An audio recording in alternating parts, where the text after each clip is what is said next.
Waterfall, the CCW podcast. Welcome to Waterfall, the water saving podcast from CCW. In this episode, we'll be exploring the important topic of water resilience in the UK. Today, we'll be joined by an expert in all things drought to discuss what really happens during a drought, how water companies plan for droughts, and when restrictions are brought in and what they mean for us. Before we get into today's episode, though, remember you can get in touch with us by emailing podcast@ccwater.org.uk, and you can find us on social media by looking for CCW Voice. Right, no pun intended, let's dive right in. So today we've got with us Stuart Sampson, who is the National Drought Manager at the Environment Agency. With nearly 20 years managing droughts and water shortages on top of that, Stuart will clarify what defines a drought, how it differs from dry weather, and the significance of temporary use bans, or hosepipe bans as we more commonly know them. He leads strategic planning, operational response, and public engagement to protect the UK's water supply and has contributed extensively to national discussions on water resource management. I couldn't think of somebody with better expertise on this subject. So, welcome, Stuart. It's been a remarkably dry start to this year, hasn't it? Here we are in August 2025. We're just seeing the start of some rain. But comparisons have been drawn to 1976, the years of a big drought and standpipes in the streets. So just how dry has it been? Yes, thanks, and thanks for having me.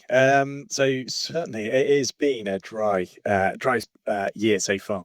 Certainly from our period from February to July, it's been the driest, as you say, since 1976. 1976 was the record-breaking year for drought, very high temperatures, and again we saw quite a severe reaction to it in the sense of we saw standpipes on the street. A drought minister appointed. All this all happened, and then, as usual, the rain returned, and it broke the drought in the September. So certainly looking at this year, it has been very dry. And if you look at certainly the last 3 months rainfall, nationally, we've only had 76% of the long-term average. So that is, sort of, again, shows it's been below average. If we look at the last 6 months, even drops even further to 65%. And that was because we had a really dry start to the spring. Everybody can remember, sort of, again, we had some warm temperatures as well, and for certain areas, actually, that proved actually quite beneficial. People who grow apples saw an early start to the blossom because of the hot, warmer temperatures meant that pollinators were out, and it was going to look like it was going to be a good crop for apple producers. But since then, the lack of rain has certainly hampered it, and certainly I think apples are going to be a slightly bit smaller come harvest this autumn. So yes, it's been quite a dry start to the year. And more recently, I expect everybody has noticed August has been really dry. Corresponded with the fourth heat wave of the summer as well. So some really hot temperatures. But up to the 26th of August, we'd only had 15% of the long-term average rainfall for August. Again, showing just how dry that period has been. But as we're experiencing, just as we get to the end, the remnants of Hurricane Erin is now hitting the country, and we're having some quite stormy weather at the moment. So, but that rainfall, while very welcome, will provide some relief. It's just not enough, and we will be looking for the winter to really get us back into a good position for next year. How do we actually define drought? Because it strikes me that there are sort of environmental impacts, there are agricultural impacts. We've been hearing all about how farmers having a really tough time. So how do we define drought? Really good question, and something which we get asked a lot. So certainly we don't actually make a definition of drought because, as you just said, it really does will differ between different impacts on different sectors. So a drought on the environment will be actually quite different to a water company, public water supply drought. They all follow a similar pattern that we need a period of prolonged dry weather. So this will happen, and then the Environment Agency measures different triggers, so both environmental, but also we look at the response and impacts on those other sectors, such as public water supply, farming, also navigation, and we will put all those together and assess it, and that will help us move through our different stages of drought and when we were and effectively when we declare that. And our 4 stages of drought are prolonged dry weather. Clues in the title. It's where we have a period of where it has been dry, and that's our first indicator. And certainly if you're looking at this year, we picked that up following actually a wet 2024. We started the year slightly wet with some storms back in January, and then it was February when it started to dry up. And that prolonged dry weather, we started to see those indicators happen as we went through and went into the spring. Then that move into droughts then started in May. In the northwest, we declared a drought in the northwest first, and again that comes back to those indicators. So very much below river flow levels, reservoirs being below normal for where they should have been at this time of year. Also, we were seeing impacts on the environment, and also other sectors such as sort of again navigation with the canals and river trust. We're starting to pick up early signs of some issues, and so that's how we define how we move through those different stages. And once we're in a drought, that's our second stage. The one which we always are trying to plan and avoid is the quite serious severe drought, and that we certainly haven't experienced. Certainly not for a very long period of time. The severe drought is sort of when we're getting to real problems with public water supplies, and it could indicate the need for really reduced water consumption. And water companies will be applying for special powers from the government, so through drought orders, which is just a mechanism for it. And so that is what we're always trying to avoid, that really severe drought position. And then the final stage is actually recovery. So, which is when the rains return, and that recovery will last months and can be years, depending on the severity of the drought and where it's happened. So again, people have been asking, is this, the recent rain which we've had, is this, does this show the signs of recovery? No, it's going to certainly take a lot more than just a wet weekend for us to then move into that recovery phase. And so that's when we look towards the winter and the winter rainfall, and then through that time, the expectation of a return back to normal conditions and normal rainfall will mean that we move into recovery through the winter. I see.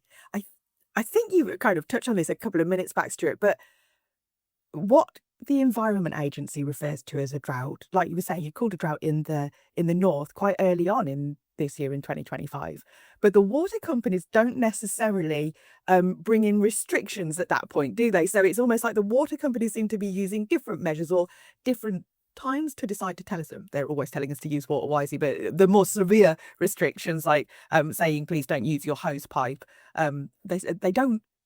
You're calling a drought doesn't trigger that to happen, does it? No, so decisions around restrictions on customers, such as hose pipe ban, it's very much a decision for the water company, and normally it does correspond with when the Environment Agency has declared a drought, but not always. So we've had the case this year. South East Water has implemented a hose pipe ban, but this was slightly to manage demand on their network rather than for conserving resources.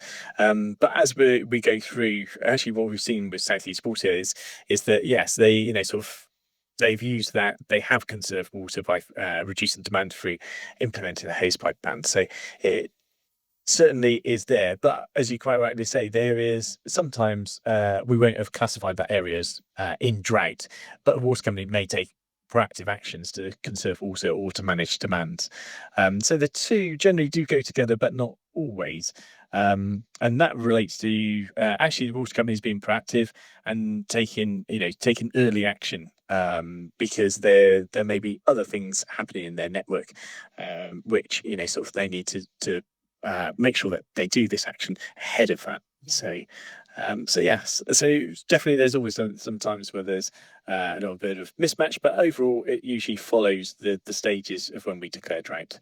And with what's often referred to as temporary use bans, I mean, why is it so important a measure for companies to restrict how customers use water at home. I mean, I'm thinking, not using your hose pipe. I mean, does it actually save a lot of water? Yeah, so certainly what we've seen from so Yorkshire Water this year has implemented a hosepipe ban, or as you say, a temporary use ban to give it its official title, and that has really helped Yorkshire Water reduce demand. They've seen a 10% drop in their household demand. It equates to quite a substantial amount of water, which means that's left in the environment and also within their reservoirs. And it just means that it's a small part to play in making sure that we try and avoid that severe drought status, because that is what we're looking to avoid. We don't know when a drought will break. The Met Office obviously provide weather forecasts, but given sort of the sort of we can't always rely on that. So we need to ensure that that water companies and everybody is playing their part to manage this to manage the drought. I was going to say within that, so a hosepipe ban, or tub, as we say, it's asking you not to use the hosepipe, but it's not saying that you can't do the things that you would otherwise do. So you can still water your garden, just not using the hose. And that can make quite a substantial difference, I think, with a hosepipe using up to 1,000 litres of water an hour, and your average watering can, because water's heavy, probably not holding much more than 10 to 15 at any given time, because you can't lug 20 litres of water up a garden all that easily. So definitely make some savings there. But I think there are also some exemptions, aren't there, for perhaps people who have specific needs, medical, disabled. Yes, so they're completely right. So any customers within an area of which has a hosepipe ban on, they will need to contact their water company just to check, sort of what the exemptions are. And we'll be, and again, the water company will be able to provide all details of that.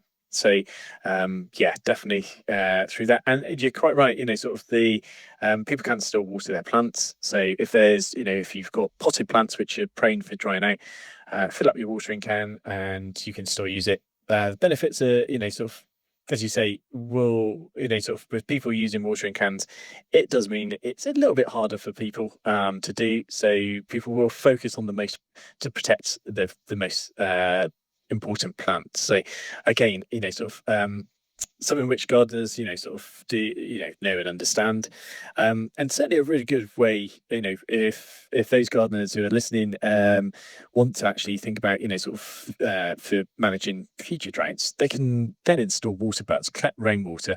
And again, as the RHS say, plants much prefer that rainwater than tap water. So definitely, sort of over the winter, sort of do go out, get yourself a water butt. Sometimes water companies will offer some discounts for it. But likewise, sort of again, a lot of the DIY chains and online provide, a good range of water butts. And they're quite interesting. They've definitely changed in designs, and there's some very fancy ones out there at the moment. There are. I saw one the other day. It looked like a massive Greek urn. It's much more fancy than the green plastic barrel I have in my garden. And another benefit is it helps you get your steps in, doesn't it? Walking up and down the garden, back and forth to your water. But Yes, there is definitely that, and also picking up at watering cans. Always good to have two, so you can balance them in each arm. good thinking, Stuart. So, Stuart, in your role, you probably speak to the public quite a lot through the Environment Agency's engagement. What do you think the biggest misconception that the public has about droughts and water restrictions? I think it's what we've just touched on just before. It is that people think you can't use any water. What we're saying to people is just think about your water use, link it back to where that water has come from. Just because you turn your tap on, have a think of the journey it's been. It goes through the pipes, goes back to treatment works, but ultimately it gets taken out of the environment. So that's a river, that's a lake, that's a reservoir. It could also be from the ground, and sort of again, sort of from groundwater, which is these big sort of like sponges underneath the ground. And it's a bit like if you wash your car and you've got a sponge, you put water into that sponge and you see it runs out bottom. Groundwater is a bit like that. Will hold a certain amount of water, which you can then take some of that water out. So yeah, so it is that people can still use that water again. you can wash your car, with a bucket and sponge. As I just said, it's so you don't need a hose pipe to then go in, sort of just wash your car or water your plants. You can use a bucket and sponge for your car, and then use sort of watering can for your plants. So yeah, I think that's probably the biggest sort of biggest one which we come across, that we're not allowed to use it at all. But yes, you are allowed to use it, but just also think about where it comes from is the main message.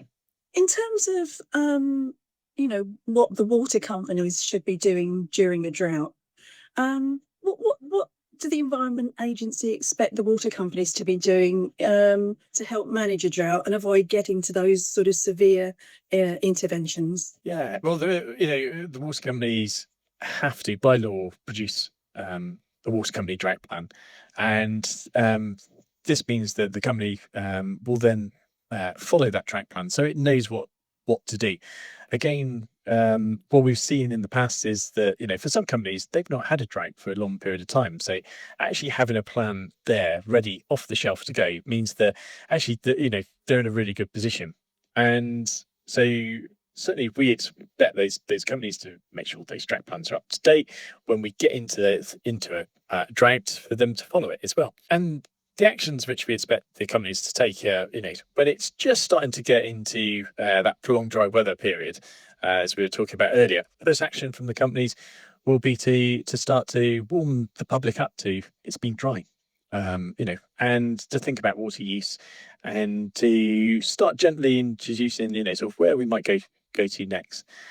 Behind the scenes, the company will be then making changes to its operation, making sure that they are using all their resources in the best possible way. They'll be starting to look to increase their leakage detection as well. So while they do this as in just in a normal position, as we start going into a drought, water companies will be spending more and more money on trying to find and fix leaks even quicker than what they've been doing, to hold on to that precious resource, but also to demonstrate to customers that actually water companies are doing their part. It's not just always on to the customer side. And so they will start progressing that. They will start preparing their teams internally to go, right, okay, we need to look like, we need to be on our drought preparedness, in case we move into the next phase. And then as they move into the next phase, then there's different actions. So the next one, once they go into sort of into that drought stage, that's when sort of they will introduce the temporary use ban, so hose pipe bans. They will then look to apply for drought permits as well, and drought permits are again just another technicality which the company can do to apply to the Environment Agency to basically alter some of their conditions on their abstraction licenses. All quite technical, but it's again they're trying to make sure that there's enough supplies to meet demand. And then as it gets drier, and if the situation does deteriorate, then the companies will then look to do even more, and potentially take even more water from the environment. And in some cases, they need to apply for a drought order. And you may have noticed in the press recently, we've had two companies apply for drought orders. So Yorkshire Water and Southern Water. And Southern Water have are just going through that process at the moment. So that's quick overview of what water companies will be doing. They'll be looking, as certainly Karen, you said, we'll be looking to try to make sure that we don't get into that severe drought area, needing those really sort of quite difficult decisions that need to be made. So all of this is all within their drought plan. When companies form those drought plans, they can actually go through, they will make these publicly available, and it's time for customers and stakeholders and local groups to get involved to help shape that drought plan going forward. So water companies are always will always welcome comments to improve those drought plans. And so at the end of the day, who actually approves the company's drought plans? So it is the Secretary of State will allow them to publish. So the Environment Agency has a role in this, because we do advise the Secretary of State on whether we think those plans are good enough, and should, but ultimately, the Secretary of State makes that decision and will then allow the company to publish its plan. And each water company has their drought plan published on their website, so everybody can go and take a look and find out what the company is doing. And I think I know some companies have even published some more accessible versions of them, haven't they? Which are probably written for people like me who might not understand the technicalities, but do like an overview. Indeed. So something which we have talked to the companies for many years about is making this accessible to everyone. So because the main reports are fairly long, lots of technical jargon, etc. So the summary of the reports are a lot easier to read, understand what's going on. And something which again, we're always asking the companies to make is easy to read and understand. So yeah, and again, for people, if they do have questions, then sort of when the companies are forming these plans, which next year they will be consulting on their next round of drought plans, it's a great time for everybody to get involved. So the drought plans tell us what companies are planning to do to avoid things getting really serious, Stuart. But what actually are the environmental consequences of prolonged dry weather, or if we get there, the drought, especially for rivers and groundwater? Yeah, so the impact on the environment during a drought is sort of can be quite a lot of impact. So certainly you can see from the experience this year. So when the ground is really dry, and the vegetation is dry, we then have a higher risk of wildfires. So that is definitely one of the issues which sort of immediately come through. As rivers dry up, you can have the impacts that actually fish get trapped into certain stretches, and then if it continues being dry, the Environment Agency will go and rescue those fish, and by rescuing them, effectively we scoop them all up, put them in a tank of water, and then we'll move them downstream to food where there is water again, and release them there. And this year we've done certainly a large number of fish rescues, is how we term it. So again, where we've seen lots of rivers drying up.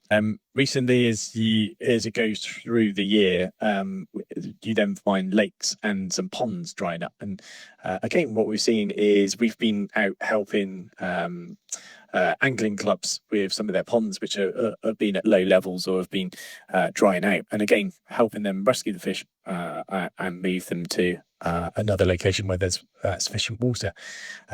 Again, there's often lots of safeguards which we need to put into this, because obviously if you're transporting one set of fish to another totally different area, we need to look at the species, but also there's that chance of moving diseases as well. So other impacts which sort of we see on this is algae blooms, and probably if you've visited sort of some lakes around the country, or very slow flowing rivers or canals, you will notice actually it's got a bit of a shade of green, and that's algae which which are just a natural response to often the increased sunlight and increased temperatures within the water. So the problem with algae is that eventually they suck up all the light and then underneath they actually start dying off, and it's when they die off which causes some problems, because actually then the bacteria which then help to break those down suck out all the oxygen in the water, and so it then means there's not enough for fish. So again, this has been something which happens more later in the summer, so around this time and into September and then into the autumn, and that then we go from me rescuing fish from dried up rivers to areas which have got ponds and lakes where this algae dieback is starting to happen. So again, another one for people to be aware of. And again, if they see any fishing at the top and look like they're in distress, there is the Environment Agency hotline to call. Also, the other phenomenon which you see when there's a drought, and if it's been very hot as well, is the heat stress on trees. So you might have noticed a lot of leaf drop at the moment, and that's again just a response from the trees going, oh, it's a little bit too hot, there's not enough water, and to try and reduce the amount of water they're using, they go, oh, we're going to shed our leaves. But then suddenly feels like we're in at the end of August and we suddenly seem to have concentrate into Yeah. the autumn. So again, yeah. So so lots of impacts on during the drought on the environment. And again, it's sort of something which the Environment Agency monitors, but we also do rely on people who are using the environment. So anglers, boaters, people wild swimming, and boaters as well. We ask all of those groups to keep an eye on it and do reporting if they see something which they think is not right. That's fascinating, Stuart. I always thought that the problem the algae caused was like the blanket it forms. It stifled everything below. I didn't realise it was actually as it dies and then the bacteria, that's what gets rid of the oxygen. Goodness. I mean, that's really severe. Yeah, it is. And also you've got different types of algae, and then you've got the more toxic type, which you would have heard about blue-green algae, Yeah. which can... You're not swimming that, can you? Which can be harmful. It can irritate skin on humans, but actually can be dangerous to both wildlife and also domestic pets as well. Wow. So yeah, it's really good to be, especially as you say, for those like water users, like people who might be kayaking or as you say, wild swimming, to know there are different types and some you probably don't want to get in and swim with. So what are the key messages then that at the Environment Agency you want to get out to the public during a drought? I think we've covered there's the environmental impact. Obviously we want to use water wisely. Are there some key points that you feel you say every single time that is super important? Yeah, effectively, you're covering them to have that awareness of the situation. Sort of when we're in a drought, sort of just think about using a little less water. Think about those, sort of if simple steps. If you're brushing your teeth, don't keep the tap running. Turn it off. And there's other steps such as sort of then going actually, sort of let's do a bit of DIY and we're going to install some water butts. Again, anything to think about how to, sort of how to use water in the wisest possible way in your home. I think is definitely, sort of the main message, because without the help of everybody and the use of water, with everybody using water, that's, without that help, then we would see, sort of all our reservoirs, etc., draining even faster. Yeah. So it is, that collective effort. Everybody has a part to play in this. It's, sort of, it's not just a water company response. It's not just the Environment Agency response. It's all of us together. And together we can, sort of get through this drought. So yeah, main messages again, sort of, think about using a little less water. Be aware of the situation. So again, as I mentioned, if you are out enjoying the environment, do have a look, and if you see something which isn't right, then do give the Environment Agency a call. Yeah, I think that's critical, isn't it? We all do have a part to play, as you say. It's not a water company alone issue. It's not an Environment Agency alone issue. It is something that every single one of us can contribute to. And actually, if we don't, every single one of us will suffer the consequences of not using water wisely, especially during, all the time, but especially during a drought. I was just wondering if you could tell us a little bit about how at the national level droughts are sort of managed and coordinated, because I think people may have heard about a national drought group, for example.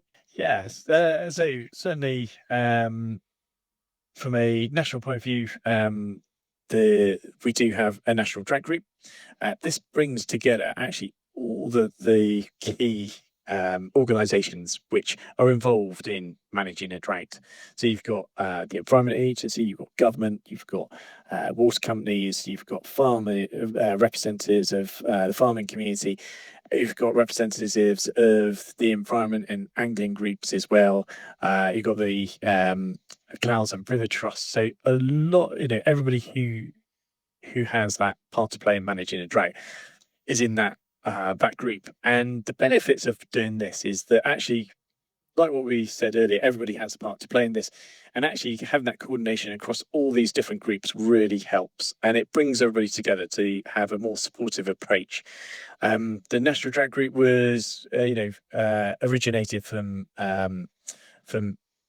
over 10 years ago, so back in 2012, when we were facing a, quite a it could have been a severe drought at that stage. had the dry weather continued.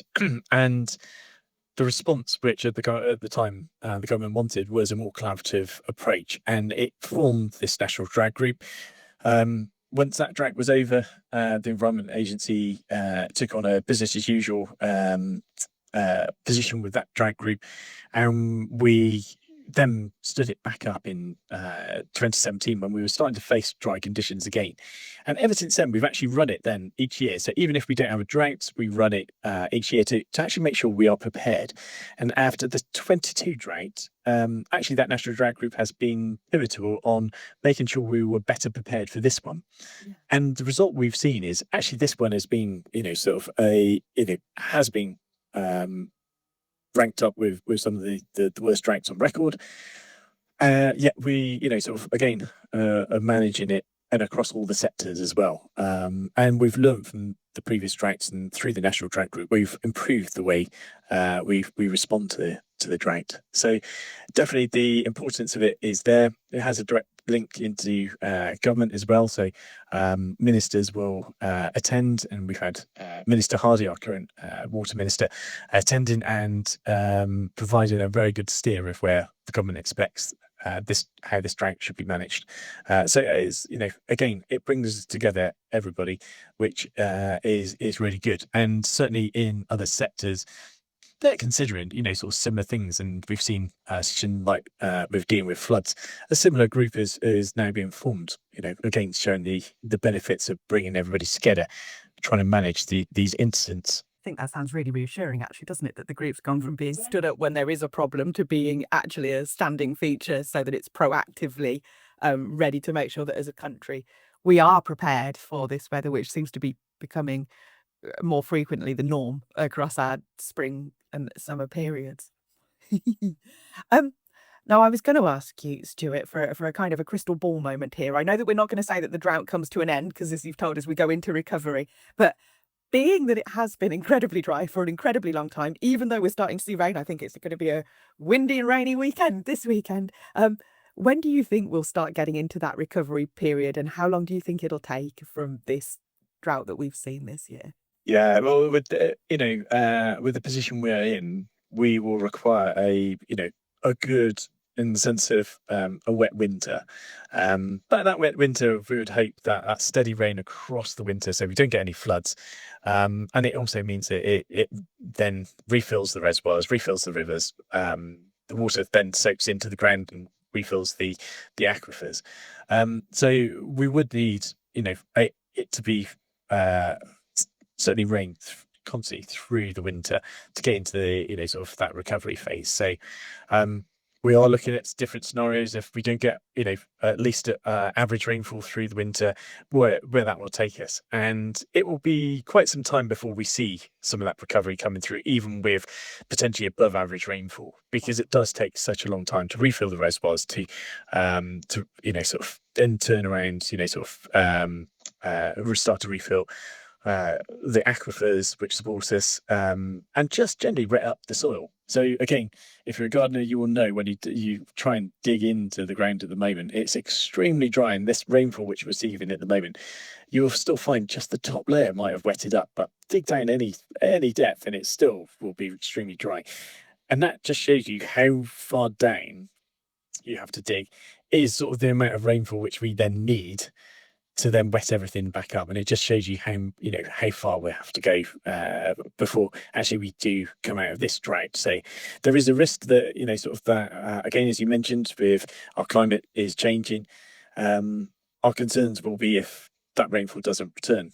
But again, through that National Drought Group which we mentioned earlier, we will be taking action. We will be looking at what needs to be done through the winter if that rainfall doesn't return. So rather than just say we'll hope for the rain, where actually everybody be taking action through the winter to maximise whatever does fall, to store it, to replenish all the stocks, and so that for next summer we will try and be in a position where again we can then manage if it's then a following dry summer again.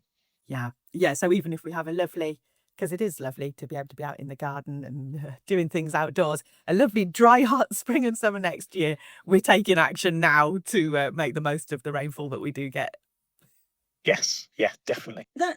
nicely brings me on, Stuart, to my last question, which is, we ask all our guests if they know what their daily water usage is, because it's quite interesting that a lot of the people that we have on the Waterfall podcast don't actually know.